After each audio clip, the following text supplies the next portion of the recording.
Thank you for being with us on the feast of Pope St. Pius X. Our top story tonight, Democratic vice presidential nominee Tim Walz and former President Bill Clinton will headline the DNC tonight as they try to propel Kamala Harris into the Oval Office. Meanwhile, former President Donald Trump and his running mate J.D. Vance visited another swing state discussing national security, with Trump saying since the Afghanistan catastrophe when 13 American troops were killed, it has been open season on America.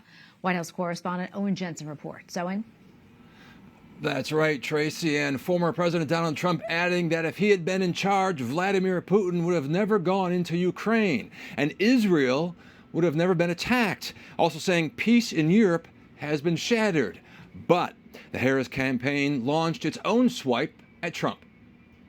Former President Donald Trump visiting battleground North Carolina. Trump now protected by bulletproof glass, warning when it comes to national security. I got along with China.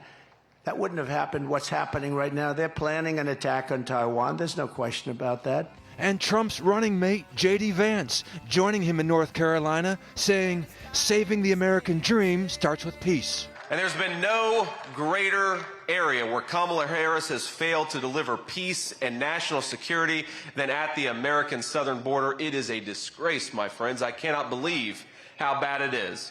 But a Harris-Walz spokesperson is saying in a statement, America doesn't need to hear more from Donald Trump on national security. We saw it, bowing down to dictators, sowing chaos, and leading with ignorant recklessness. Meanwhile, Democrats calling this Walz Wednesday, since Governor Tim Walz will give his speech to delegates at the DNC tonight. I cannot emphasize this enough.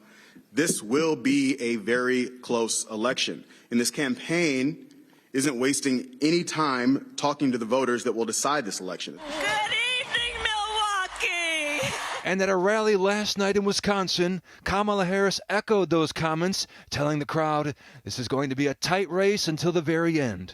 This is not just about us versus Donald Trump. This is about two very different visions for our nation.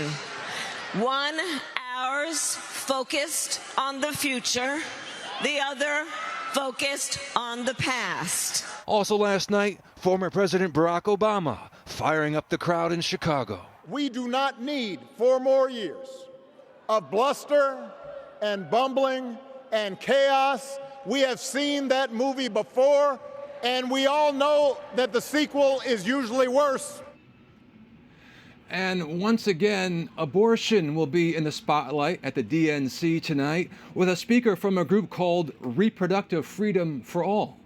Now, SBA Pro-Life America calls it the Democrats' National Abortion Convention, adding from safe, legal, and rare to all trimester abortion with no limits. In just over 2 decades, this is definitely not your parents' Democratic Party. At the White House, Owen Jensen, EWTN News Nightly.